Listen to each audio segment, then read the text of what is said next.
Somewhere in your kitchen, there's a small container of white crystals that once caused wars, funded empires, and paid the wages of Roman soldiers.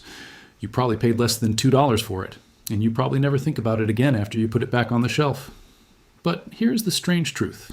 Salt is one of the most powerful substances in human history, and it is still a multi-billion-dollar global industry today. Not because people love seasoning their food. Food is actually the smallest part of the story. So how did a rock that forms naturally in oceans and deserts become something armies fought over, something that built entire cities, and something that still moves in massive quantities around the world every single day? Let's dig into the surprisingly wild economics of salt. For most of human history, salt was not a seasoning. It was survival. Before refrigerators existed, salt was the only reliable way to preserve meat and fish. Without it, food spoiled in days. With it, food could last for months, even years. That single property made salt one of the most valuable substances a civilization could control. Whoever controlled the salt supply controlled whether an army could march, whether a city could survive winter, and whether trade routes could function at all. The Roman Empire understood this better than almost anyone. Roman soldiers were sometimes paid partly in salt, and many historians believe this is where the word salary comes from, tracing back to the Latin word salarium. Whether or not soldiers were literally handed salt crystals as payment, the connection between salt and wages tells you everything about how valuable this mineral once was. Entire trade networks were built just to move salt across continents. In Africa, salt was carried across the Sahara Desert in camel caravans, sometimes traded pound for pound with gold. In China, salt was so important that the government took direct control of its production and taxed it heavily, turning salt into one of the earliest state monopolies in human history. That salt tax, in some periods, was one of the largest sources of revenue for Chinese emperors. In Europe, cities like Venice grew wealthy largely because they controlled salt production and trade across the Mediterranean. Liverpool, in England, became a major global port, partly because of the salt mine in nearby Cheshire. Salt roads, salt taxes, salt wars. This wasn't a side ingredient in history, it was one of the main characters. So here's the question that should be bothering you right now. If salt was once worth its weight in gold, why does it cost almost nothing today? The answer is industrialization, and it completely rewired the salt economy.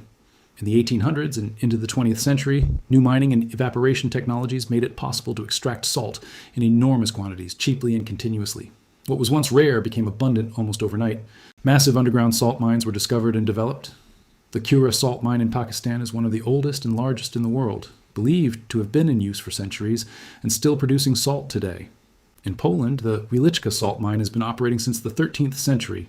It's so vast and historically significant that it's now a UNESCO World Heritage Site, complete with underground chapels carved entirely out of salt. Once extraction became industrial rather than artisanal, the price of salt collapsed. Something that was once currency became something you could buy for pocket change. But here's the twist nobody expects. Salt did not become less valuable as an industry. It became more valuable, just in a completely different way.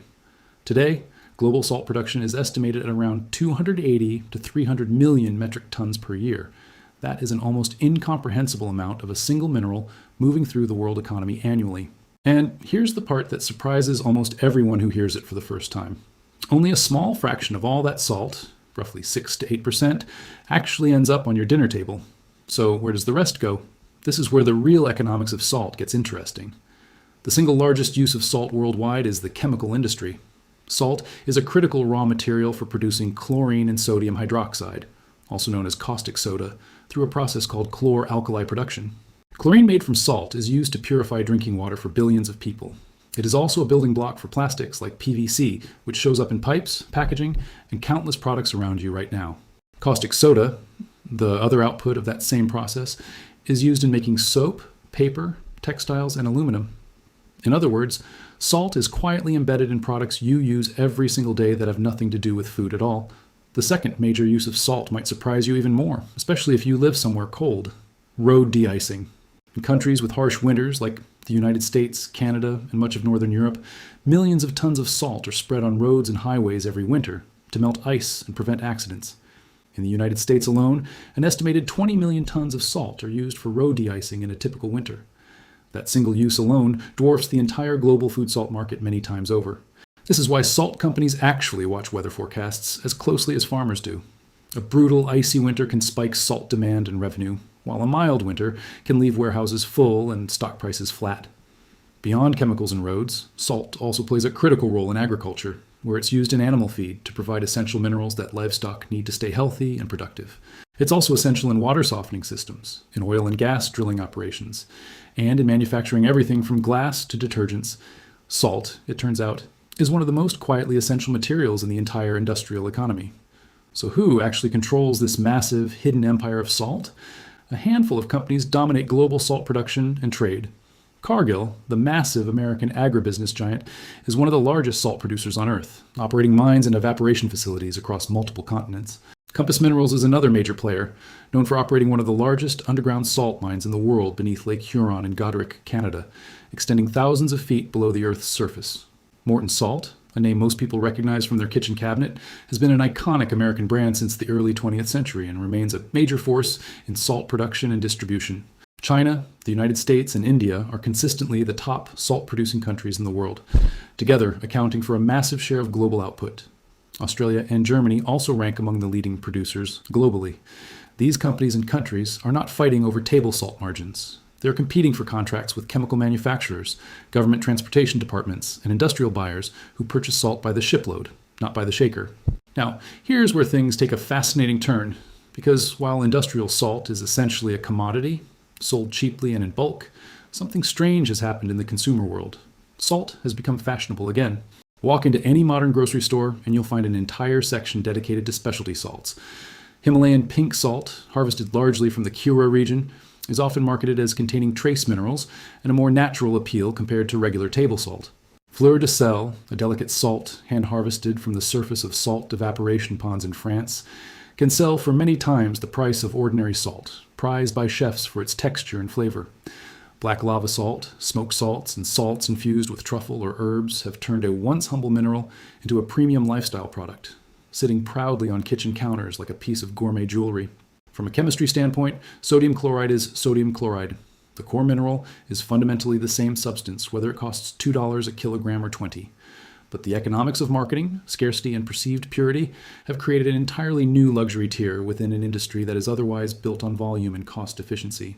This is one of the more fascinating patterns in modern economics. Take an abundant, cheap commodity, add a compelling story about its origin, its rarity, or its craftsmanship, and suddenly people will pay a premium for something chemically almost identical to what sits in the bulk bin nearby. Salt has essentially split into two parallel economies existing at the same time. One is a massive, low-margin industrial commodity market measured in hundreds of millions of tons. The other is a small but growing luxury and wellness market measured in grams and marketed as an experience. And both of these markets are expected to keep growing.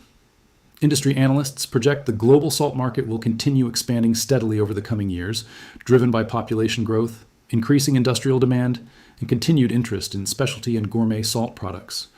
But there's a deeper irony sitting underneath all of this. The same mineral that once determined whether ancient civilizations could survive winter and preserve their food supply is now, in wealthy countries, sold as a luxury wellness product to people who have never once worried about food spoiling. We went from valuing salt because we desperately needed it to valuing salt because of the story we tell ourselves about it. There's also a growing tension in this industry that most consumers never think about. Health organizations around the world have raised concerns about excessive sodium intake being linked to higher blood pressure and increased cardiovascular risk. This has led many governments to encourage lower salt consumption in processed foods. At the same time, the food industry relies heavily on salt, not just for flavor, but for preservation and texture in processed products. This creates an ongoing push and pull between public health goals and food industry economics, a tension that continues to shape regulations and product formulations around the world. So, the next time you casually shake salt over your dinner, consider everything that had to happen for that small crystal to reach your table. It may have been mined thousands of feet underground or evaporated slowly from ocean water under the sun for weeks. It may have traveled through a supply chain that also serves highway departments, water treatment plants, and chemical factories. That humble shaker on your table connects you to Roman soldiers marching for their solarium, medieval camel caravans crossing the Sahara, underground cathedrals carved into salt in Poland, and snowplow drivers spreading tons of it across icy American highways in the middle of winter. Salt built empires, salt built industries, and salt, in its own quiet, crystalline way, still shapes the modern global economy every single day, whether we notice it or not.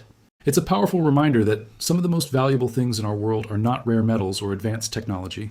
Sometimes, the biggest economic stories are hiding in plain sight, sitting quietly in a shaker on your kitchen table.